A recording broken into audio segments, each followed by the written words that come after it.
TDA gang members arrested. Your reaction to it and really your insight, if you can, about just how rapidly this dangerous, violent Venezuelan gang is growing in the U.S.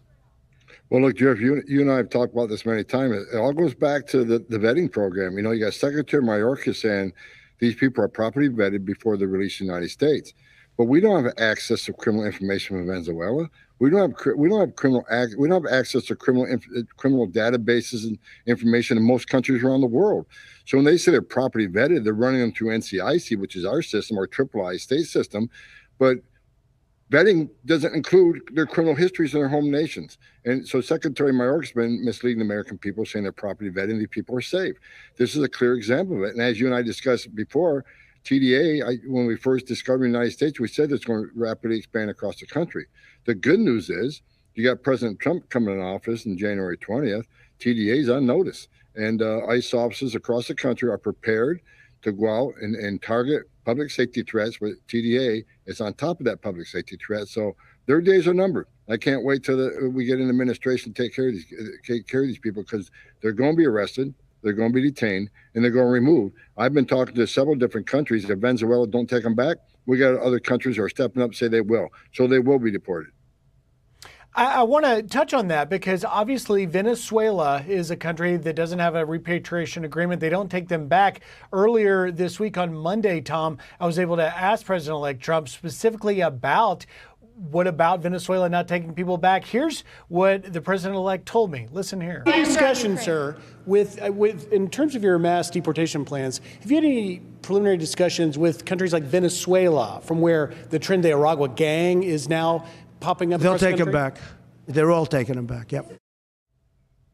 So have you had any preliminary discussions with anyone in Venezuela, or is there going to be a negotiation early on when President-elect Trump is sworn in to sort of try and get some sort of agreement?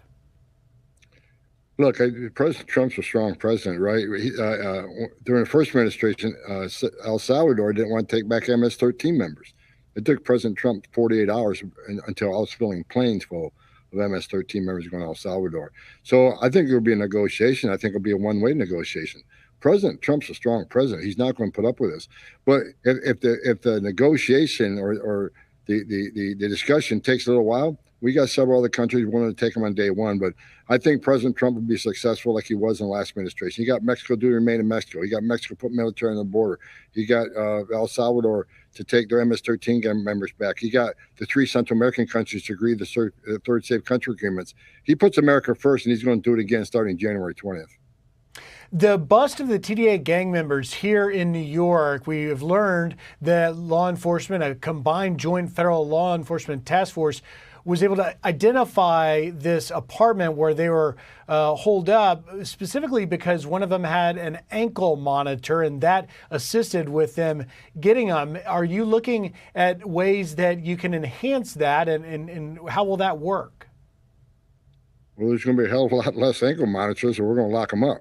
We only put ankle monitors on people that we release. We're going to end catch and release. Of course, there are going to be the exceptions, right? There's a significant health issue that we can't care for them at the time. So number one issue, we're going to end catch and release. So there's going to be a lot less that's going on. And second, we're going to enforce the rules of those ankle monitors. Look, if you're in this country, even if you claim asylum, there's conditions of release. And committing a crime is a violation of those conditions. Being involved with gang activities is a violation of the conditions. They can, even if they're claiming asylum, you can lock them back up into detention because they have violated the rules of release. So there's going to be a lot tougher issue under the Trump administration because less people are going to be released, if any, and the conditions of release will be adhered to. You violate conditions of release, you'll be locked up within the next hour or so when we find you. So the good thing is about New York City, I've had a discussion with Mayor Adams. He's stepping up. He's going to be with us shoulder to shoulder to look for these public safety threats. He doesn't want his officers be immigration officers. I don't either. I want him to help us locate public safety threats and the 300,000 missing children. He is dedicated that he's going to work on that too, because many of these missing children we'll find in New York City. You mentioned that meeting that you had with Mayor Adams, and obviously Adams has done a 180 on the sanctuary city protections that his city has traditionally given to migrants, and he's had enough of the criminals. Here's a little bit of what Mayor Adams told Martha McCallum this week. Listen here. Sanctuary city is totally different from a man-made crisis that we saw. What a sanctuary city is not is having an unsecure border and allowing gang members to come in, paroling people into the country where you're telling them you can't work for 6 months or a year and you have to be dependent on the local cities to take care of you. How encouraged were you to hear Mayor Adams take that position? And as you look to other cities where they're continuing to hold out, in San Diego, they even enhanced sanctuary city protections, how do you plan to deal with that? You know, Griff, I've called out the mayor of New York City, Eric Adams, on your show for the last 3 years. Didn't think he was doing enough. And I made a comment, you know, I think he forgot what it's like being a cop. He became a politician. But you know what, when I sat down with him, I saw the cop come out of him. He doesn't want his officers to be immigration officers, but he wants to protect the community safety, which means help me find these public safety threats. We've been clear, President Trump and I have both been clear, we're going to target public safety threats first because they pose the biggest danger to this country. So, you know, I was really happy with the conversation we had. Of course, let's see what the actions are. The talk's there to see if the walk is going to be there, but I'm encouraged by that discussion. Again, I think he understands that we're going to concentrate on public safety threats. I don't want him to help us find just illegal aliens. That's immigration work. I want his officers to work with our officers to make New York City safer, and we're going to do that. And you're right. I'm hoping that discussion, him come to the table, will be a domino effect to have other mayors contact us and willing to work with us. Sanctuaries are sanctuaries for criminals. Any elected official, mayor or governor, your number one responsibility is protection of the community.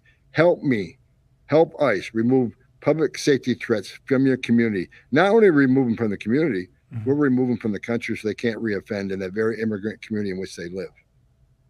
Well,